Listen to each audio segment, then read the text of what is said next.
이 시간에는 뇌수막염은 왜 오는가에 대한 강의를 할 건데요. 옛날에는 뇌수막염이 아이들이나 어린 아이들이나 노약자들한테 많이 왔었죠. 그러니까 이게 무슨 얘기겠어요? 면역력이 떨어지는 사람들한테 왔었다는 거죠.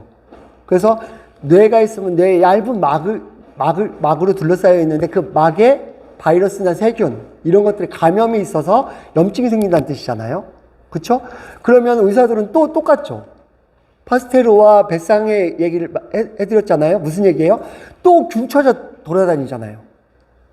어떤 균이 감염됐나, 폐렴균이냐, 대상포진, 그러니까 수두균이 바이러스냐, 코로나 바이러스냐, 어떤 바이러스든 간에 뇌로 가서 번식이 시작되면 뇌수막염을 앓게 되는 거예요. 그러면 보세요. 그 증상이 감기와 똑같아요. 바이러스 감염이니까. 그런데 척수나 이런 쪽에 되면 막 운동신경, 막 여러 가지 문제, 신경계에 막 손상을 일으키잖아요. 그럼 뭐가 문제겠어요? 어떤 바이러스, 그러니까 그때그때 다른 그 바이러스를 다 쫓아다녀가면서 다 없애야 되냐는 거예요. 아니면 면역력을 튼튼하게 해야 되냐는 거예요. 자, 문제는 뭐예요? 면역력이 떨어지면, 보세요. 수두다 그러면 수두 바이러스잖아요. 그러니까 원인을 보면 이런 종류, 코로나라든지 감기라든지 이런 바이러스, 질환과 세균에 의한 감염, 원인을 이런 걸로 보는데, 원인을 이렇게 보는데 그게 아니라는 거예요. 원인은 이게 왜냐면 이 바이러스나 세균에게 완전하게 안전할 수는 없다는 거예요. 그리고 옛날같이 3살, 5살 미만 노인분들이 그분들만 이거에 감염돼서 온 거냐는 거예요. 어른들도 감염됐잖아요. 근데 안 오잖아요. 무슨 얘기예요? 면역력이 너무 약해져서 온다는 거예요. 면역력이 너무 약해져서. 그러니까 제 얘기는 뭐냐? 면역력을 키우고 여러분들 나 이러다가 뇌수막염 오는 거 아니야? 이렇게 생각 한 번이나 해보셨습니까? 아니잖아요. 어느 정도의 일정 면역력을 갖고 있는 분들은 전혀 상관이 없어요. 근데 이거 예방접종 맞고 걸리면 막 항생제 맞고 항바이러스제 맞고 난리 치고 이 사람이 다시는 안 와요? 또 와요. 그러면 제가 봤을 때는 요즘 아이들이나 성인들은 왜 오냐? 라고 했을 때 한번 잘 생각해 보세요.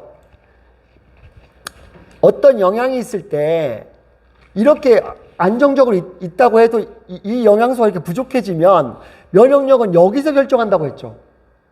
그러니까 성인들이 이런 면역력을 갖고 있다 해도 영양소가 이렇게 부족하면 면역력은 여기서 결정된다는 거예요. 그러면 이게 아이와 같다면 애들이 걸리던 뇌수막염도 어른도 걸리는 거죠. 그럼 애들은 또 왜 걸려요? 저 아까 말씀드리잖아요. 아이마다 건강에 문제가 있다. 그러면 왜 문제가 있냐? 유전적인 결함이 있을 수도 있지만 후천적으로 먹은 게 그 아이라니까요. 맨날 산성식품 인스턴트 먹여. 그래갖고 칼슘을 인스턴트를 먹으면 칼슘이 소모되잖아요. 그럼 칼슘이 소모되면요 자꾸 염증이 생겨요. 제가 뭐라고 얘기했어요? 민물하고 바닷물이 있을 때 민물은 썩고 바닷물은 안 썩는 이유가 미네랄 때문에 그렇다고. 소금기, 칼슘, 마그네슘, 아연 이런 미네랄이 많으면 염증이 안 생겨요. 바닷물처럼. 근데 민물처럼 그게 부족하면 염증이 생기는 거죠. 그 염증이 아까 했던 염이에요, 염. 그래서 제가 꼭 말씀드리고 싶은 게 뭐냐.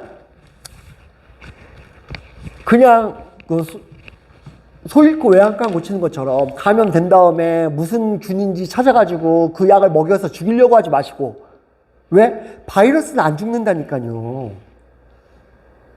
잡을 수가 없어요.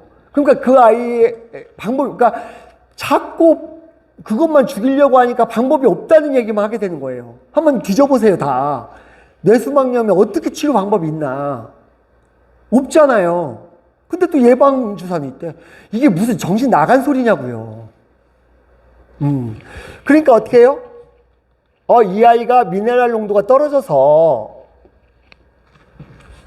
염증이 잘 생기고 면역력이 떨어진다고 하면 그러면 식생활을 개선해 줘야 될 거 아니에요. 인스턴트를 좀 줄이고 야채라든지 미네랄 용도를 높여서 좋은 물, 막 역삼투압 물 같은 거 치명적이라니까요. 이 뇌수막염의 원인 중에 아주 큰 게 역삼투압 물이에요. 왜? 미네랄이 아예 없어요. 역삼투압 물은. 아이들은 물이 90이라니까요. 90? 물이 90%인데 여기에 미네랄이 아예 없는 산성물을 넣어줘. 그럼 이게 피가 산성이 되면서 감염의 우려가 너무 높고 면역력이 뚝 떨어지고 염증이 엄청나게 올라가는데 뇌수막염은 생기지 말라는 법이 있습니까? 그래서 뇌수막염 그래프 어마어마하게 늘은 것 중에 하나가 역삼투압물이에요. 인스턴트 식품이고 어른들은 술이고 술이 미네랄을 엄청나게 소진시키니까 그러면 뭐부터 해야 되냐는 거예요. 어떤 균이 들어오지 않게 다 막을 거예요? 아니 공기 중에도 들어오고 음식에서도 들어오고 옆에 사람한테 감염도 되는데 이 사람은 어떻게 막습니까? 모든 균에서 그러니까 후천성 면역 결핍증이 있는 사람들은 그냥 격리해버리잖아요. 무균실에다가. 그 방법밖에 없잖아요. 근데 그렇게 할 수는 없잖아요. 그러니까 균과 싸워서 이길 수 있는 면역력을 갖게 해야 된다는 거예요. 진짜 100번, 1000번 말씀드리지만. 그래야 코로나가 다시 와도 상관이 없고, 독감이 와도 상관이 없고, 대상포진이 와도 상관이 없게 되는 거예요. 이 바이러스 시대라니까요, 지금 시대가. 바이러스는 즉, 면역이 답인 거예요. 딴 건 아예 답이 없어요. 조금 지나면 의학이 발달돼가지고 벗어날 것 같습니까? 더 심해집니다. 이런 경우 외에는 또 에이즈 있잖아요, 에이즈. 에이즈 같은 거 걸리는 사람들도 오죠. 면역이 약해지니까. 그러니까 무슨 얘기예요? 면역이 약해지면 온다고요. 뇌수막염은. 그 균을 다 쫓아다녀갖고 균만 막 쭉 나열할 게 아니고 무슨 균, 무슨 바이러스, 뭐 얘가 원인이다. 무슨 얘기예요? 어떤 바이러스나 세균도 원인이 될 수 있다는 거예요. 그러니까 면역이 답이다.